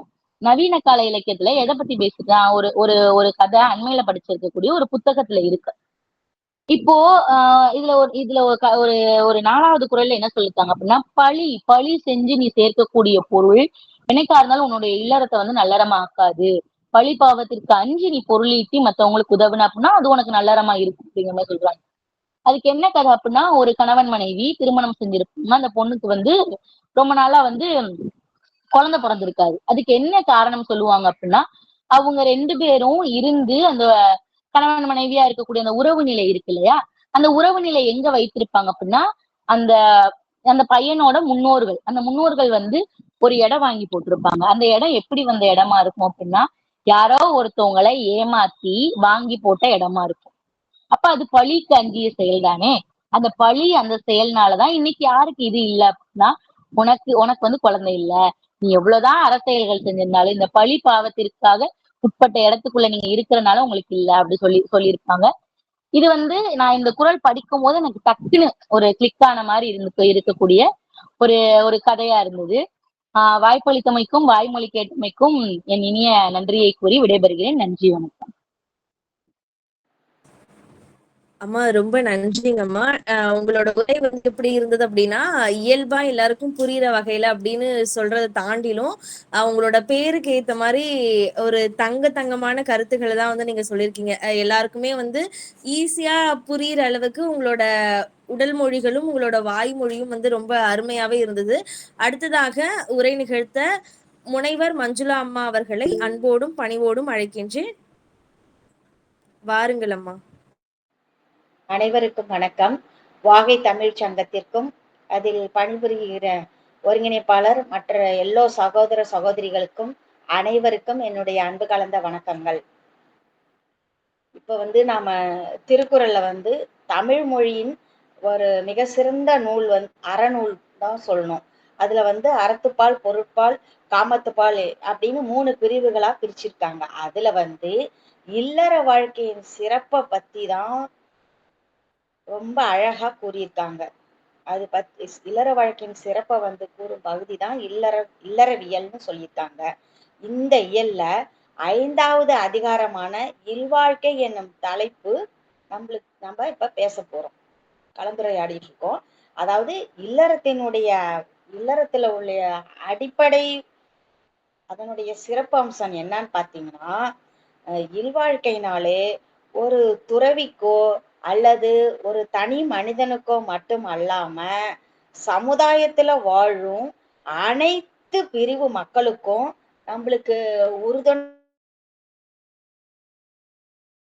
இருக்கும் ஒரு நிலையான வாழ்க்கை தான் சொல்லியிருக்காங்க. நிலையான வாழ்க்கைன்னு சொல்லியிருக்காங்க. அதாவது அன்பு, அப்புறம் அன்பு மற்றும் அறநெறி, அப்புறம் பிறருக்கு மற்றவங்களுக்கு உதவக்கூடிய வாழ்க்கை தான் ரொம்ப இல்லற வாழ்க்கை. அந்த உத உதவக்கூடிய இல்லறம் தான், இந்த வாழ்க்கை தான் ரொம்ப சிறந்த இல்லறம்னு சொல்லியிருக்காங்க. அதாவது துறவிகள் உட்பட மற்ற அனைத்து துறவிகள்ல சேர்ந்த உள்ள அனைத்து நல்ல வழியில நல்ல வழியில வாழ்ந்துட்டு இருக்கிறவங்களுக்கு ஆதரவா இருப்பது நம்ம இந்த இல்லற வாழ்க்கைன்னு நம்ம திருவள்ளுவர் குறிப்பிட்டிருக்கிறார். அப்புறம் இப்ப நம்மளுக்கு 5 வகை கடமைகள் இருக்கு. அதுல பாத்தீங்கன்னா, ஒரு நல்ல வாழ்க்கையில வாழ்பவருக்கு செய்ய வேண்டிய கடமைகள் திருவள்ளுவர் 5 விஷயத்த சுட்டி காட்டியிருக்கிறார். அதனால் என்னன்னு பாத்தீங்கன்னா, ஃபர்ஸ்ட் தெய்வத்தை சொல்றாரு. இறை வழிபாடு செய்யணும்.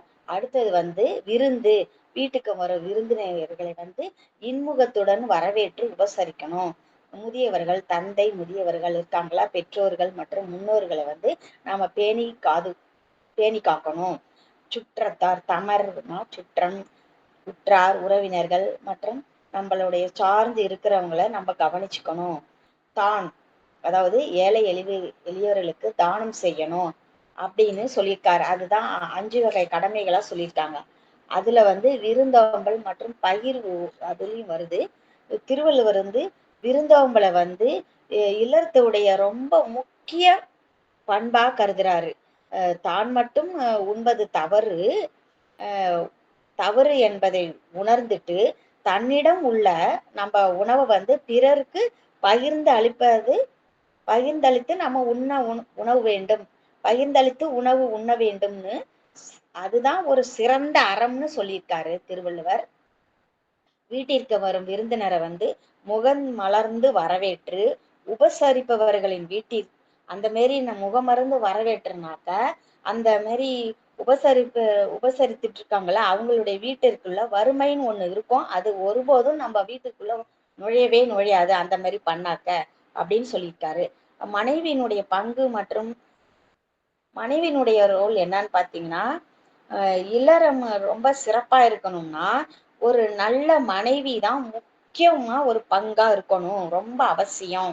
நம்ம இப்ப கணவனுக்கு தேவையான அனைத்து பண்புகளையும் நற்பண்புகளையும் கொண்டு குடும்பத்தை நல்ல அன்புடன் நிர்வகிக்கணும். அதுதான் சிறந்த மனைவின்னு சொல்லியிருக்காரு. அதாவது ஒழுக்கத்தை கடைபிடிக்கணும். குடும்பத்தினுடைய வரவு செலவெல்லாம் பார்த்து அதற்கேற்ப நம்ம வாழ்ந்துட்டு இருக்கிறவங்க தான் குடும்ப விளக்காக திகழ்வாங்கன்னு சொல்லியிருக்காரு.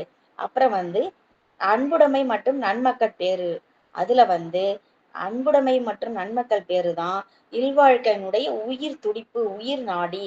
அப்படின்னு சொல்லிட்டு உயிர் நாடியா இருக்கிறதே வந்து அன்பும் பண்பும் தான் சொல்லியிருக்காரு. குழந்தைகள் அறிவிலும் ஒழுக்கத்திலும் ரொம்ப சிறப்பா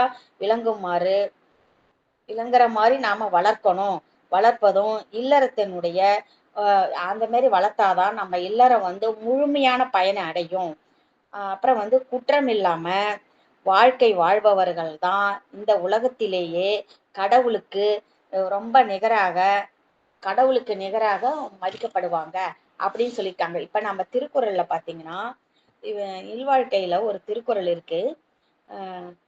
அறத்தாற்றின் இல்வாழ்க்கை ஆற்றின் புறத்தாற்றில் போவை பெறுவது எவன்.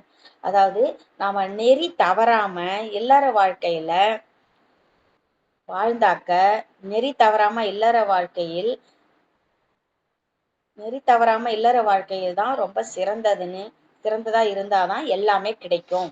அதாவது இல்லற வாழ்க்கைய அற வழியில நாம நடத்தணும். பிற வழிகளில் சென்று பெறுவதற்கு என்ன இருக்கும், அற வழியில தான் போகணும் அப்படின்னு சொல்லியிருக்காரு. அப்புறம் இன்னொரு திருக்குறள்ல இயல்பினான் இல்வாழ்க்கை வாழ்பவன் என்பான் முயல்வாருள் எல்லாம் தலை. நல்ல குணங்களோடு வாழாம இருந்தா இல்வாழ்க்கை என்னத்தான் முயன்றாலும் அது சிறப்பே அடையாது. நல்ல குணங்களோடு இல்வாழ்க்கை வாழ்பவன் தான் இங்கு முயன்று வாழும் எல்லோரை விடம் தலை சிறந்தவனாக இருப்பான் அப்படின்னு சொல்லியிருக்காரு. இன்னொரு திருக்குறள்ல ஆற்றின் ஒழுக்கி அறநிழுக்கா இல்வாழ்க்கை நோற்பாரின் நோன்மை உடைத்து. அதுல என்ன சொல்லியிருக்காருன்னா, இல்லறத்துல ஒழுக்கம் வந்து சிறிது கொஞ்சம் கூட கெடாமல் இருக்கணும். தவங்களிலே சிறந்த தவம் அப்படின்னு சொல்லியிருக்காரு. நல்ல நெறிப்படி வாழணும். அறம் தவறாமல் வாழ்வதே இல்லற வாழ்க்கையே. அறம் தவறாத வாழ்க்கையே இல்லற வாழ்க்கை அப்படின்னு சொல்லியிருக்காரு. மற்றவங்க மேற்கொண்ட தவத்தை விடவும் ரொம்ப வலிமை உடையது நம்ம இல்லற வாழ்க்கை. அடுத்த திருக்குறள்ல அரணெனப்பட்டதை இல்வாழ்க்கை அஃதும் பிறன் பழிப்பதில்லாதீர் நன்று. எவரா இருந்தாலும் தூற்றப்படாத ஒழுக்கமுள்ள இல்லறமே சிறந்த அறம்னு சொல்லியிருக்காரு. அறம் எனப்படுவது இல்லற வாழ்க்கை தான். அதுவும் நம்ம பிறர் பழிப்பதாக இல்லாம ரொம்ப நல்லதா இருக்கணும் அப்படின்னு சொல்லியிருக்காரு. வையத்தில் வாழ்வாங்கு வாழ்வான் வான்முறையும் தெய்வத்தில் வைக்கப்படும். அதாவது ஒழுக்கத்துடன் இல்லற வாழ்க்கை நடத்தப்பவன் தான் ரொம்ப தெய்வீகமானவன் அப்படின்னு சொல்லியிருக்காரு. அதாவது வையத்தில இந்த சிறந்த இல்லற வாழ்க்கை வாழ்பவன் வந்து வானத்தில விளங்கும் தெய்வங்களுள் ஒருவனாக அவனை போற்றப்பட வேண்டும் அப்படின்னு சொல்லியிருக்காரு. அதாவது திருவள்ளுவர்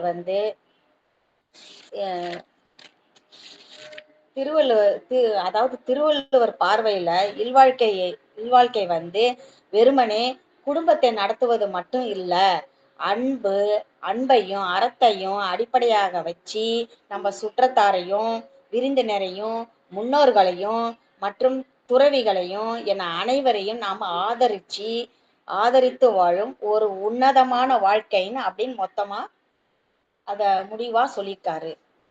வாய்ப்புக்கு நன்றி அம்மா. ரொம்ப நன்றிங்கம்மா. ரொம்ப அருமையாகவும் சிறப்பாகவும் இருந்தது உங்கள் உரை.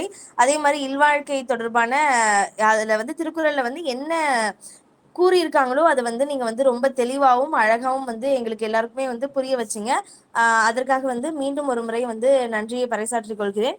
அடுத்ததாக யோகாஸ்ரீ என்ற குழந்தையை அன்போடு தங்களுடைய விவாத உரையை வழங்க அழைக்கின்றேன். அனைவருக்கும் வணக்கம். வாகை தமிழ்ச் சங்கத்திற்கு எனது முத்தான முதற்கண் வணக்கத்தை தெரிவித்துக் கொள்கின்றேன். இல்வாழ்க்கை என்றால் ஒரு சாதாரண திருக்குறள்ல உள்ள அதிகாரம் அல்ல. இல்வாழ்க்கை என்றால் குடும்பத்துல நடக்கிற உண்மையான விஷயம்தான் இந்த இல்வாழ்க்கை. ஒவ்வொரு குடும்பத்திலுமே எப்படி நடந்துக்கிறாங்க என்பது எல்லாமே உணர்ந்து செயல்படுறதுதான் இல்வாழ்க்கை. ஒரு நாட்டின் எதிர்காலம் எங்கே எழுதப்படுது? ஒரு நாடு நல்லா முன்னேறணும் அப்படின்னா ஒரு வீட்டுல முதல்ல எல்லாருமே நல்லவங்களா இருக்கணும், எல்லாருக்கும் உதவி செய்யறவங்களா இருக்கணும், வீட்டுல எல்லாரையும் ஒண்ணா நடத்துறவங்களா இருக்கணும். அப்படி இருந்தாதான் நாடு முன்னேற முடியும். ஒரு நாட்டின் எதிர்காலம் எங்க எழுதப்படுது? பாராளுமன்றத்திலயா, நீதிமன்றத்திலயா, பள்ளிக்கூடத்திலயா? இல்ல, முதல்ல எழுதப்படுற ஒண்ணு குடும்பத்துலதான். குடும்பமாத சந்தோஷமாகவும் விட்டு கொடுக்கிற குடும்பமாகவும் ஒருத்தவங்களுக்கு ஒருத்தவங்க சண்டை போடாம இருக்கிற குடும்பமா இருக்கா? அந்த குடும்பம் அப்படி இருந்துச்சுன்னா இந்த நாடு கண்டிப்பா முன்னேறும் என்பதற்காக தான் திருவள்ளுவர் தனது 5வது அதிகாரத்தை அதுக்குன்னு ஒரு அதிகாரம் செலவு செய்து அதை இல்வாழ்க்கை அப்படின்னு சொல்லியிருக்காங்க. இல்வாழ்க்கை அப்படின்னா வீடுல நடக்கிறது, இல்வாழ்க்கை அப்படின்னா இல்லறம் என்பது ஆகும். இந்த தலைப்பு சாதாரண தலைப்பு இல்ல, ஒரு குடும்பத்துல நடக்கிற ஒண்ணு. ஒரு தந்தை எப்படி இருக்கணும், ஒரு தாய் எப்படி இருக்கணும், அந்த வீட்டுல உள்ள குழந்தைகள்லாம் எப்படி இருக்கணும் என்பது எல்லாமே இருந்ததுதான். ஒரு தாய் தான் ஒரு குழந்தை பிறக்குது.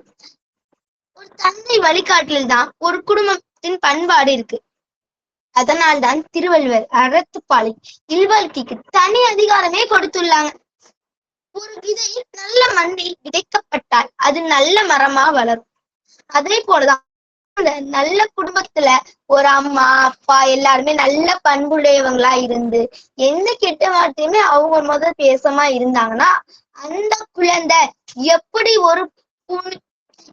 ஒரு விதை நல்ல மண்ணில விளைச்சது போல அந்த குழந்தைங்க நல்ல சிறந்தவங்களா இருந்து வளர்க்கப்பட்டு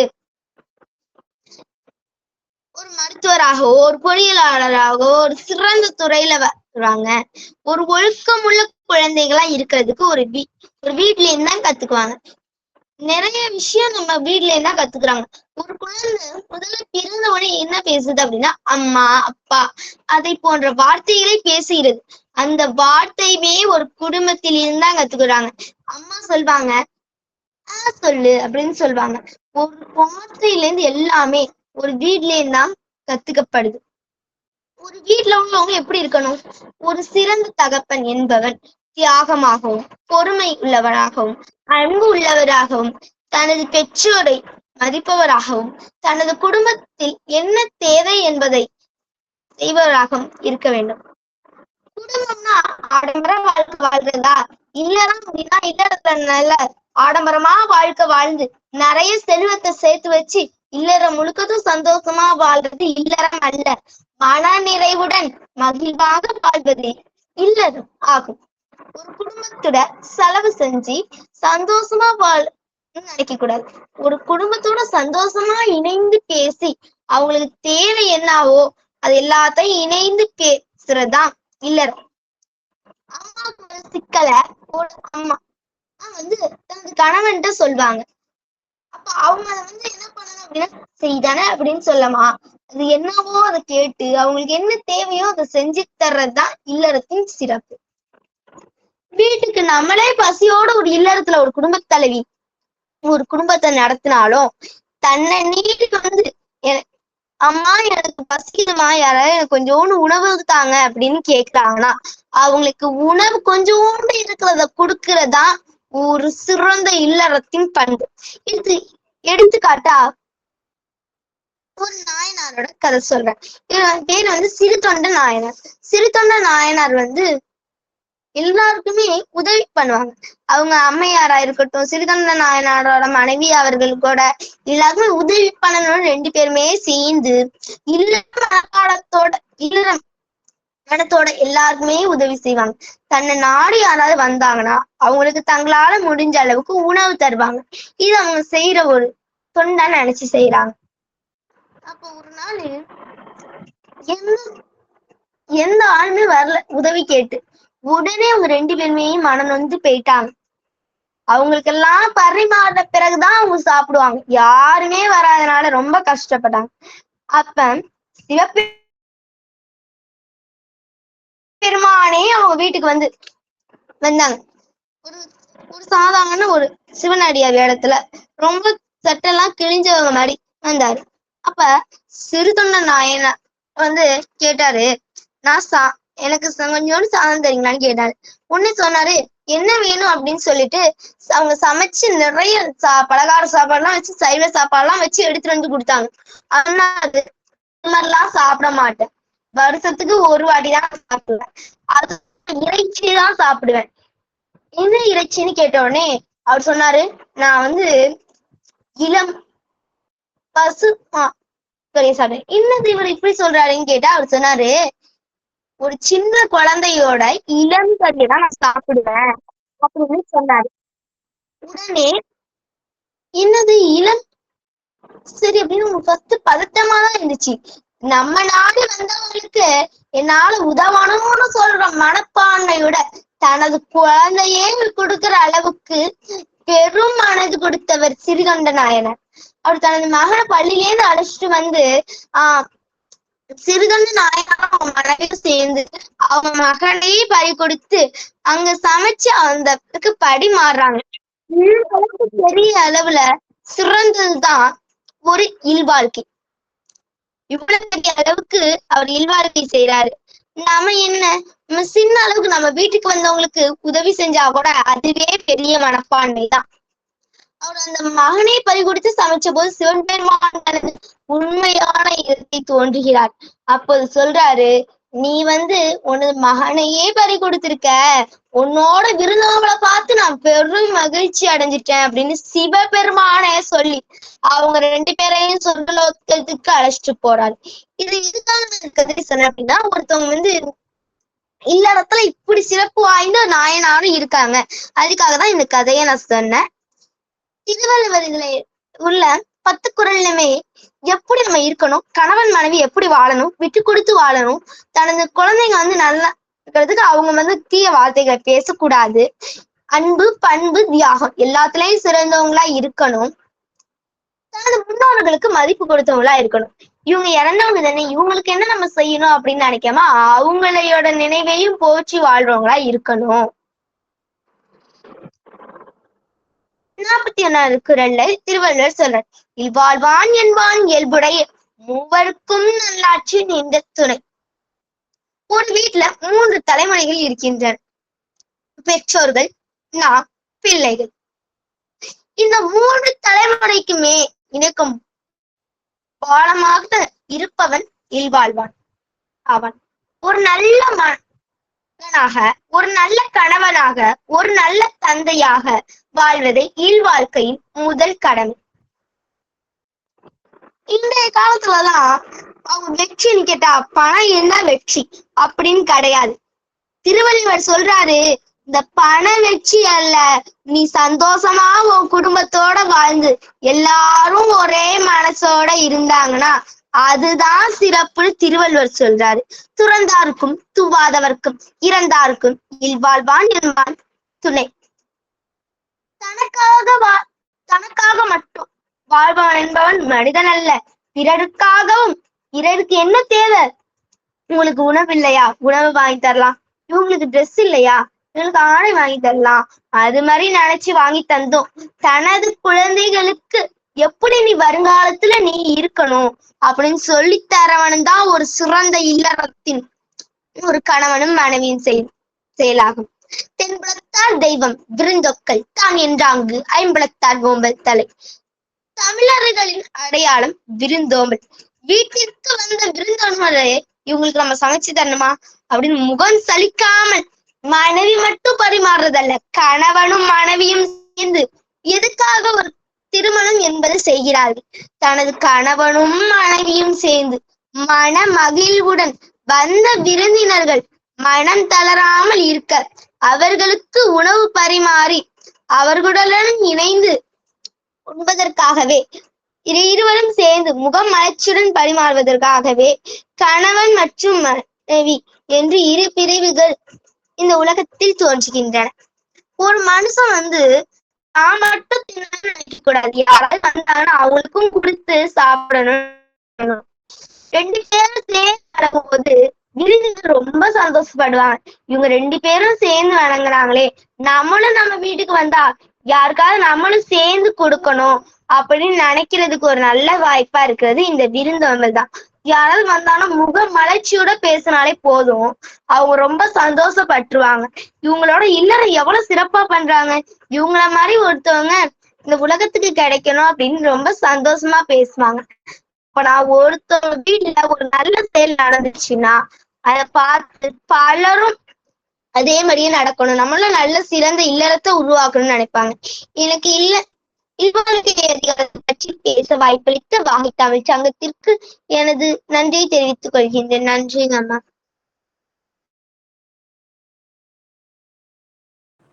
நன்றிம்மா. உங்களுடைய உரை வந்து ரொம்ப அழகாகவும் ஒரு மழலையில வந்து ஒரு முதிர்ச்சியோட வந்து உங்களை வந்து பார்க்க முடியுது. அது வந்து உங்களோட உரையில வந்து ரொம்ப அருமையாகவும் அழகாகவும் வந்து வெளிப்படுது. மேலும் மேலும் நீங்க வளர வாகை தமிழ் சங்கத்தின் சார்பாக வாழ்த்துகள். நிறைவாக நம்ம வந்து எப்பயும் போல நன்றி உரை வழங்குவது வழக்கம்.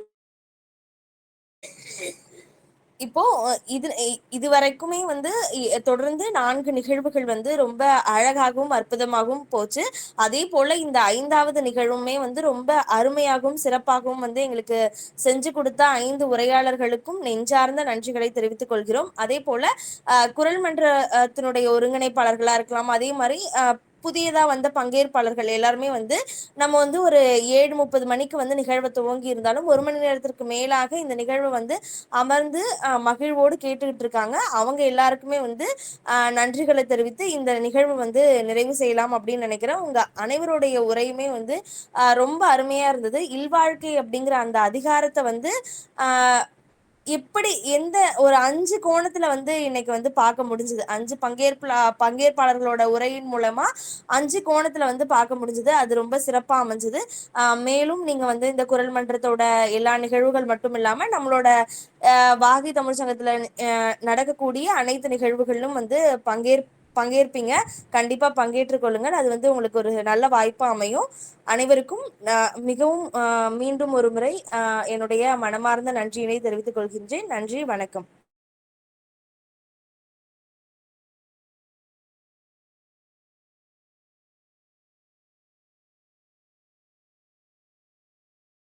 நன்றிங்க அம்மா.